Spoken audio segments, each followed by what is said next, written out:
You're listening to the Valley Current.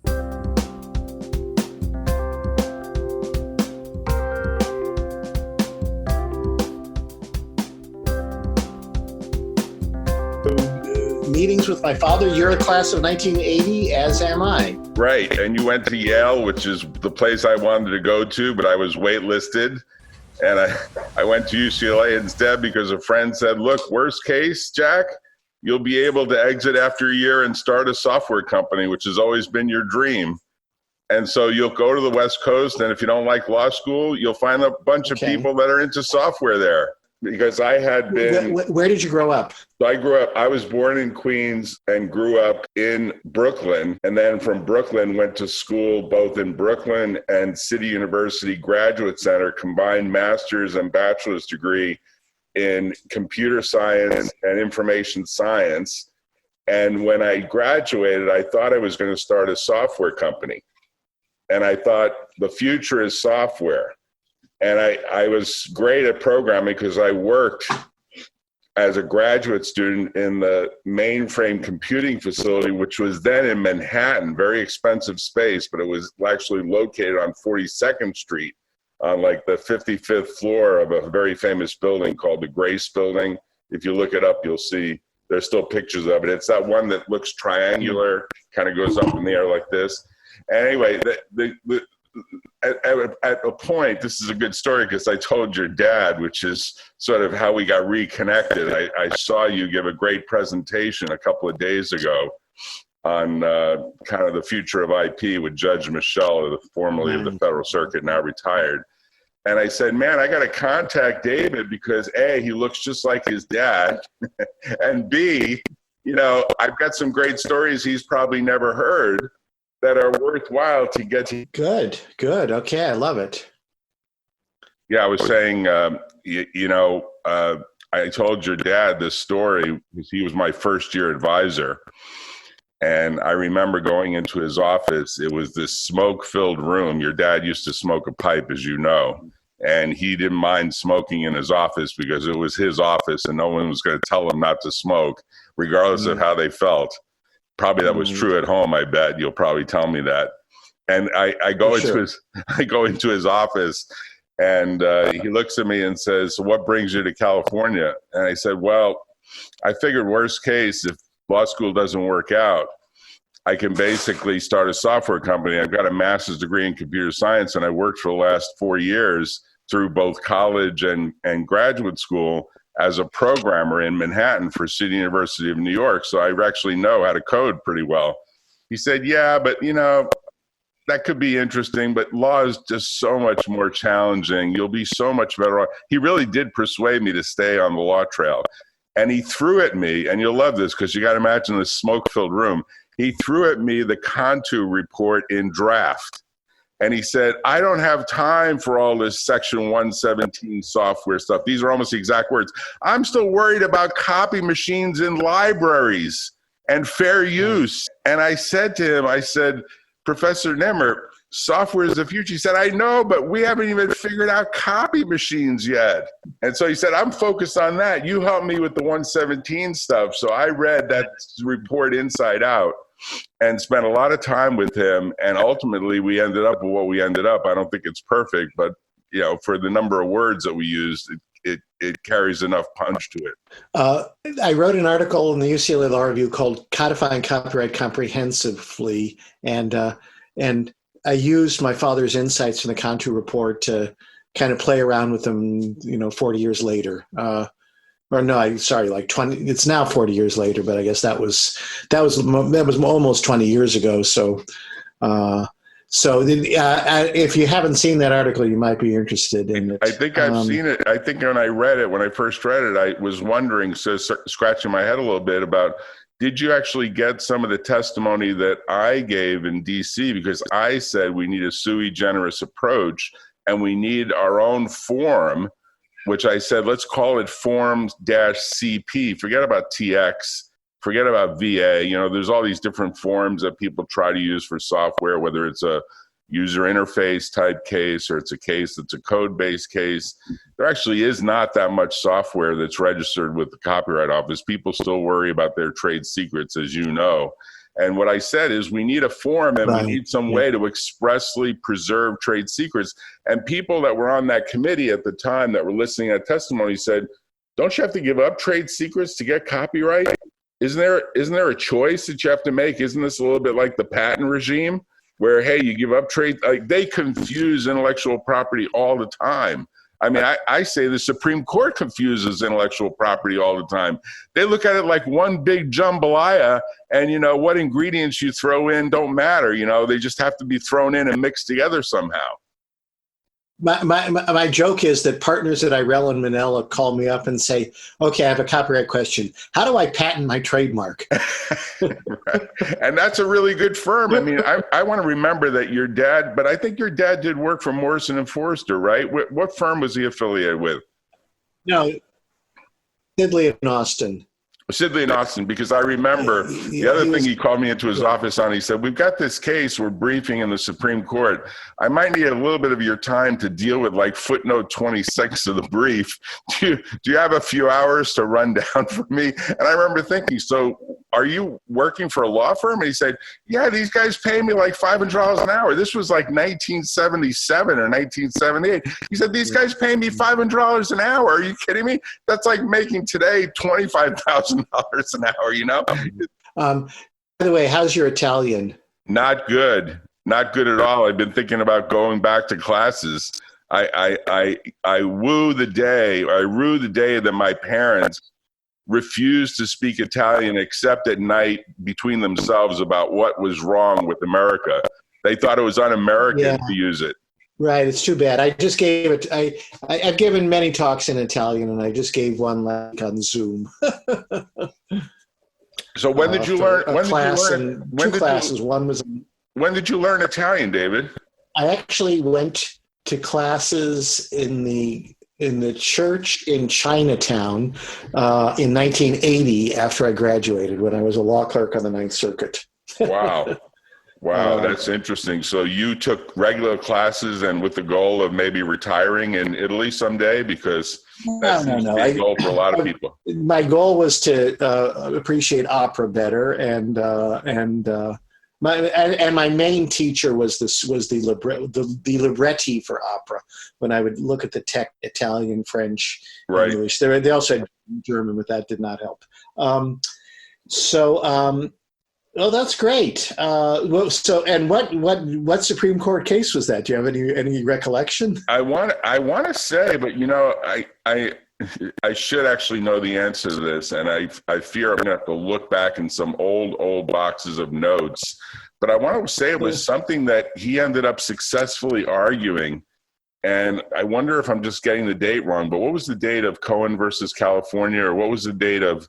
Yeah, that was 70. That was 71 or so. Yeah, so that's not it. The argument was 70. That wasn't it. So it was some other case, and I hope I'm not confusing Ninth Circuit with Supreme Court. I'm pretty sure it was Supreme Court. It could have been the Ninth Circuit. You know, the brief at the time was mostly written, and he was like, you know, I don't have time to deal with this. Can you help me? But he was a great guy. Actually, I think around that time, he did the Battlestar Galactica case. But okay. I wonder if that was it. It could be. Yeah. But let me ask you a question. What was his, I mean, he seemed to be always working to me.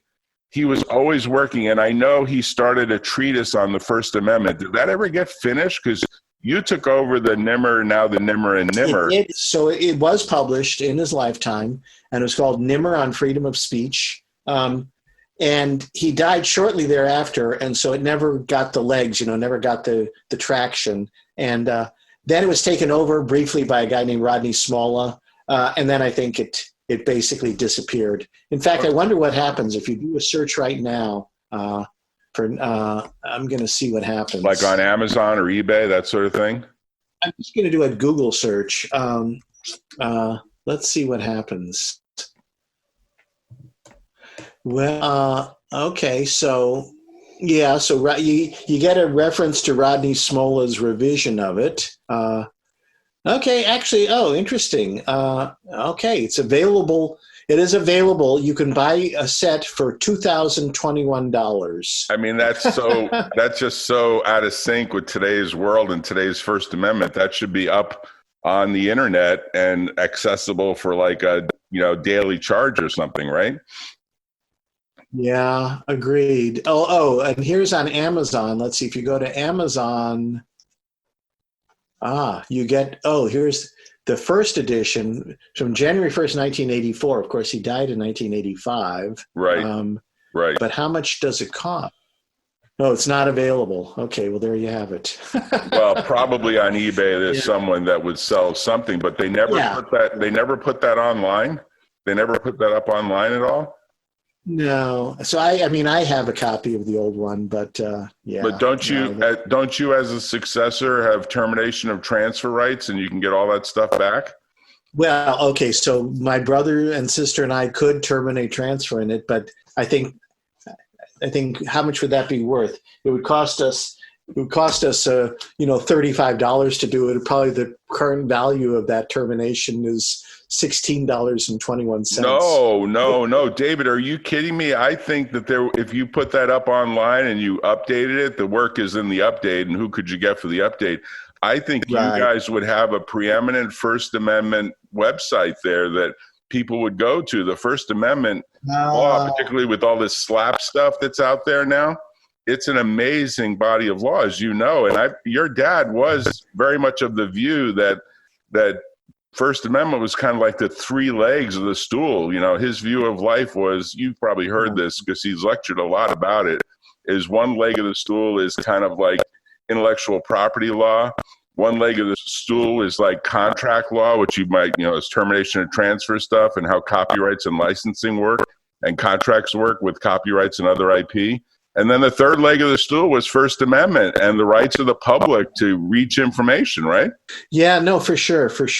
Well, that's a good idea. I'm busy enough with my with the copyright treatise, so I will let you pursue it. Well, I would love to pursue it, to be honest, and do with you whatever you want to do with that book, because I remember your dad saying to me towards the end of my law school, I was on the law review and moot court, and I won a bunch of moot court awards for UCLA. This is all old history. Really, they only write to me now these days when I'm giving them a check annually.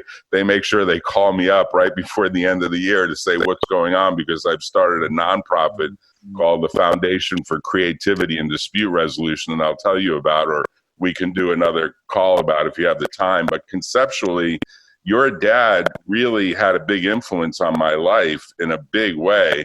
And to this day, I say to people, if I hadn't met your dad in first year law school, I probably would be sort of a burnt out CEO of a software company at this point.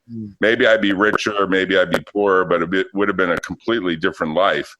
And I'm kind of curious, when you talk about the treatise, that's now in its like 50th year or 60th year of the treatise? We had the 50th year in 2013, so that was already 7 years ago. So and it'll be the 60th year, and just 3 years from now. I don't think we'll have another party, but that was a very, very fun event. It was at the Library of Congress, speeches, and then I presented a first edition to the library, and everybody came up to me and said, "I can't believe that you parted with your only first edition." I said, "No, that was the second copy of it. The real pristine copy I still have at home." Right. And how many volumes is it now? Because we just get it online. We just couldn't deal with the updating anymore. Yeah, agreed. It's 11 volumes. So 11 volumes. And the funny part is the only books I know that really go that far, and your set is one of them, is the guy who does the patent set for Matthew Bender, the guy that's in Seattle. Yeah, Don Chisholm. And Don's books are like 33 volumes or something. He's got like a whole wall. Right. Yeah. Sometimes less is more. Although I'm not one to talk, 11 volumes, that's a lot. It's a lot, and it's got to be a lot of work. That's what I'm interested in knowing. Like, how much work are you spending annually or monthly compared to your law practice? Because you're also full-time law and also part-time teaching, right? The writing the treatise is the main thing. That's the mainstay. And but don't you have to work a certain number of hours at IRL and Manila as well, or is that more of counsel?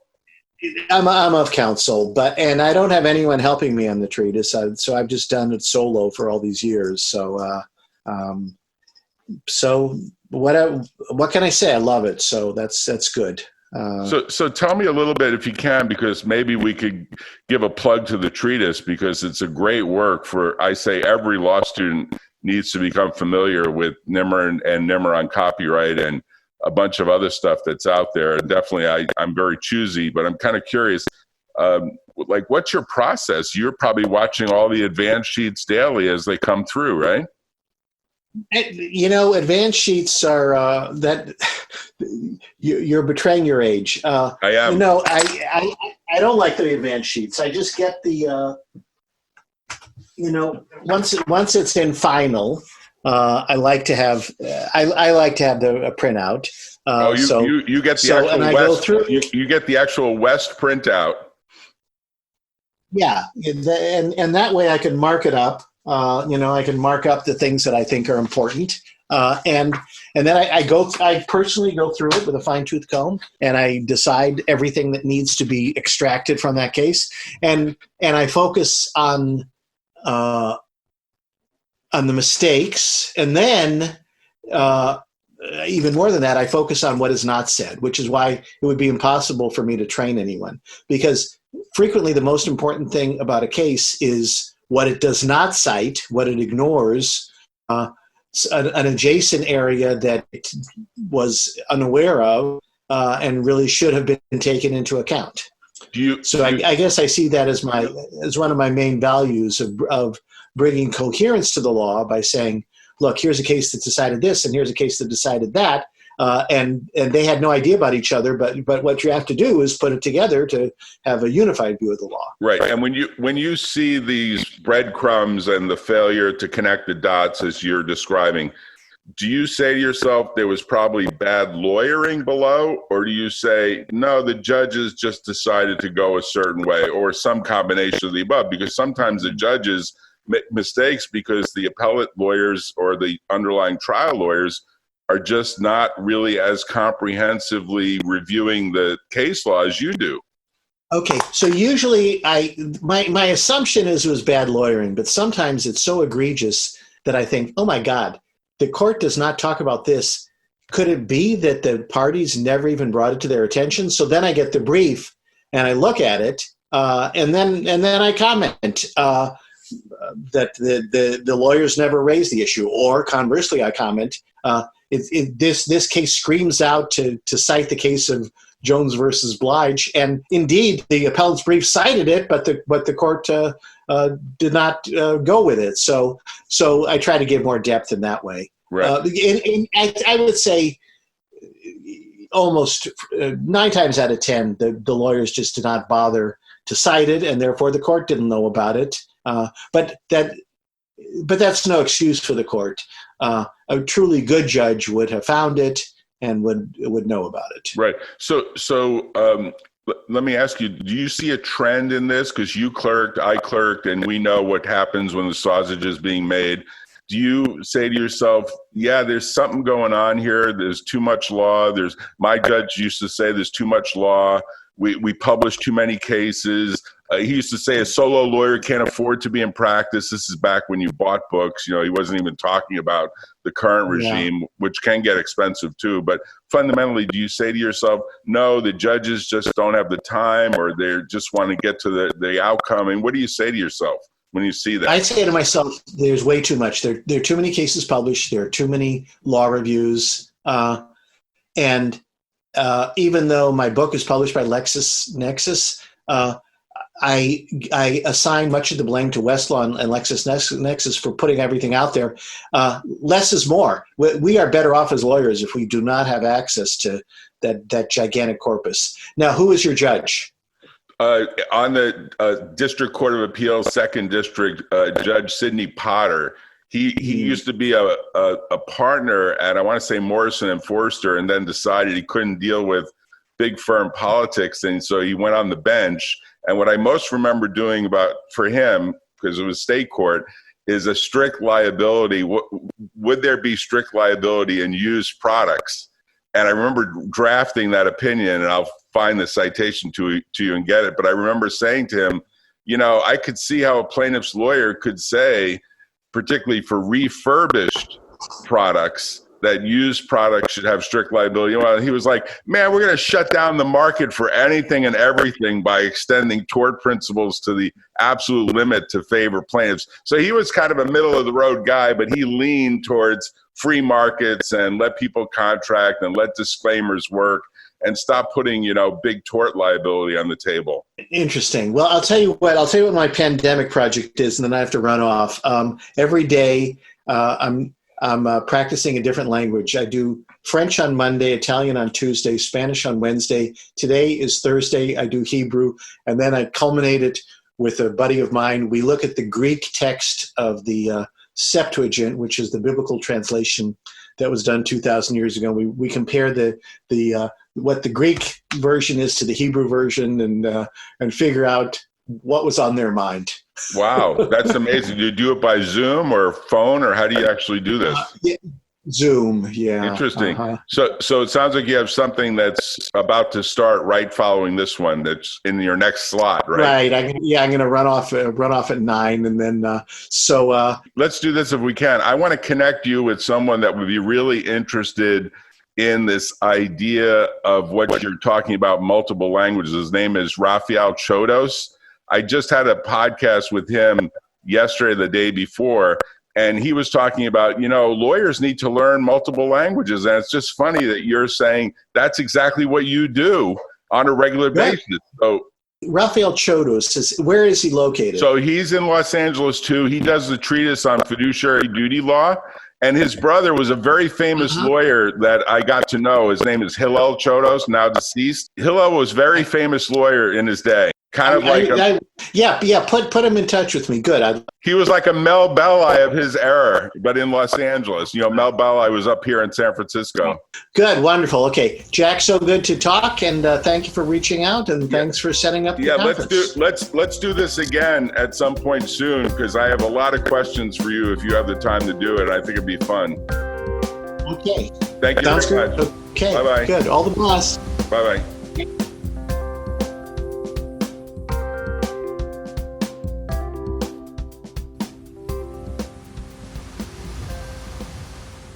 Tune in next time on The Valley Current.